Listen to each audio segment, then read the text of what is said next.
Assalamualaikum warahmatullahi wabarakatuh. Halo semuanya, kembali lagi bersama saya Muhammad Farhan Sidik dalam channel ini. Terima kasih buat yang sudah mau mampir. Semoga urusannya selalu dimudahkan, diberi kesehatan, dan selalu dalam lindungan Allah Subhanahu wa Ta'ala. Amin, amin ya Rabbal 'Alamin. Baik, pada hari ini ada pembahasan menarik yang mau kita bahas pada kesempatan kali ini, yaitu From Dream to Reality of Success. Baik para hadirin sekalian yang dirahmati oleh Allah Subhanahu wa Ta'ala, tentu setiap individu manusia itu pasti memiliki dream atau mimpi gitu. Nah, dari keberagaman mimpi tersebut, itu secara tidak langsung bisa membuat seseorang itu menjadi sesuatu apa yang mereka inginkan, berdasarkan apa yang mereka impikan gitu. Nah, sesuai judulnya, dari mimpi menuju realita kesuksesan. Maka dari itu, kita bisa menjadi orang ya berdasarkan mindset apa yang kita impikan, sehingga itu bisa menjadi realita dalam kehidupan kita ke depannya. Nah, ada beberapa cara yang bisa kita upayakan dalam meraih kesuksesan yang memuaskan. Nah, yang pertama itu ada mengenal diri sendiri. Lalu yang kedua, menentukan passion dan fokus akan passion tersebut yang kita impikan. Lalu yang ketiga, mengasah keterampilan dan menambah ilmu. Yang keempat, belajar untuk selalu berpikir positif. Dan yang terakhir, memilih pertemanan yang tepat. Nah, maka dari itu, marilah kita bahas secara satu persatu. Oke, kita masuk ke pembahasan yang pertama, yaitu mengenal diri sendiri. Mimpi dalam meraih kesuksesan, itu pasti selalu bermula pada apa yang kita sukai gitu. Karena ketika kita melakukan sesuatu yang menjadi kesukaan kita, maka setiap hambatan atau kendala yang kita hadapi itu pasti bisa selesai dengan mudahnya gitu. Kita jadi semakin semangat dan bahagia ketika kita bekerja. Seperti yang dikatakan sama Ibu Mary Riana gitu ya. Kita harus tahu apa yang kita mau, apa yang kita bisa, sama apa yang kita sukai. Semua itu kembali ke diri kita masing-masing, biar bisa mengenal diri kita ini sebenarnya itu seperti apa. Oke, untuk pembahasan yang kedua, yaitu menentukan passion dan fokus. Selain mengenal diri sendiri, kita juga perlu menemukan passion atau tujuan hidup yang sesuai dengan diri kita. Gitu.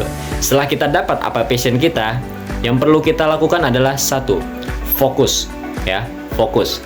Hampir mirip sama poin sebelumnya ya. Kita harus tahu apa yang kita mau, kita harus tahu apa yang kita bisa, dan apa yang kita sukai gitu. Karena dengan itu kita bisa dengan mudah menemukan passion kita yang cocok untuk diri kita dan fokus akan hal itu. Nah, seperti yang dikatakan Deddy Corbuzier gitu ya. Orang sukses itu pikirannya fokus, dia tertuju sama satu hal gitu. Jadi dia berusaha agar pikiran-pikiran kecil itu tidak mengganggu pikiran utamanya gitu. Jadi apa yang menjadi tujuan dia, maka dia fokus akan hal itu gitu. Gak ada pikiran-pikiran yang tidak bermanfaat, yang enggak itu mengganggu pikiran utamanya. Karena jika itu terjadi, you are done. Oke, lanjut ke pembahasan yang ketiga, yaitu mengasah keterampilan dan menambah ilmu. Dalam meraih kesuksesan, kita tidak hanya membutuhkan semangat aja, tapi kita juga butuh yang namanya keterampilan sama ilmu. Keterampilan sama ilmu, gitu ya. Kalau kita sering mendengar ya motivasi dari Andri Wongso, jadi beliau itu selalu mendorong kita untuk terus belajar gitu, mengembangkan kemampuan yang relevan kita, mau itu dalam kehidupan pekerjaan ataupun kehidupan sehari-hari gitu.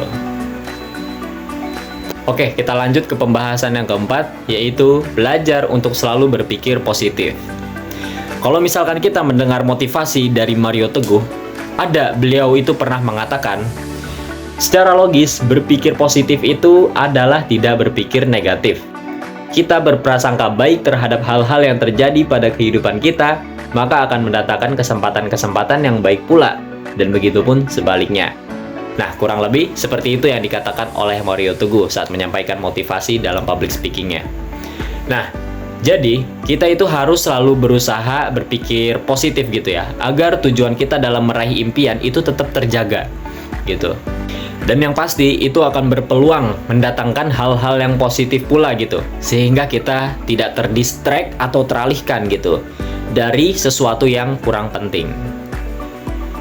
Oke, kita lanjut ke pembahasan yang terakhir, yaitu memilih lingkaran pertemanan yang tepat. Dalam membangun impian untuk meraih kesuksesan, kita itu harus pandai memilih lingkaran pertemanan yang positif gitu. Kalau kata Tung Desemwaringin ya, orang-orang di sekitar kita itu memiliki pengaruh besar terhadap pola pikir, semangat, dan sikap kita. Nah, maka dari itu, beliau itu menyarankan kepada kita semua agar dapat memilih pertemanan yang positif, gitu.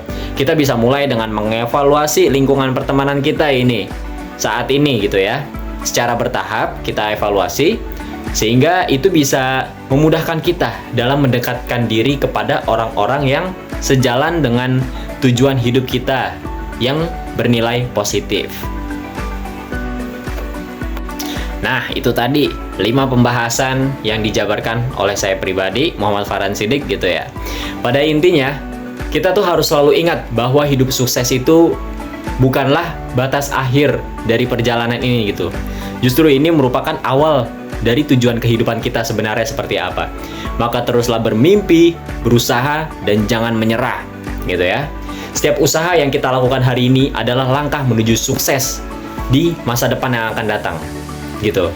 Nah, maka dari itu kita jadikanlah motivasi sebagai bahan bakar untuk meraih tujuan kita. Terima kasih telah mendengarkan. Semoga kita semua bisa mencapai sukses yang kita impikan bersama gitu. Wallahu a'lam bishawab. Wabillahi taufiq walhidayah wa ridho wal inayah. Assalamualaikum warahmatullahi wabarakatuh. Keep going and never give up. Anyone can be anything.